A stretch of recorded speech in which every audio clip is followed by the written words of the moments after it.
How to create a video or photo using Leonardo AI video generator.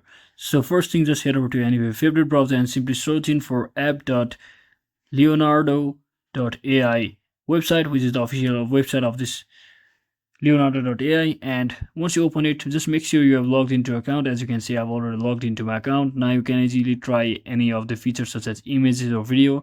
So let me remind you that for videos, you just have to enter a prompt over here, and whenever you hit on generate, it will take you to this page where you will have to use the paid feature because it's not available for free. It's only works on subscription.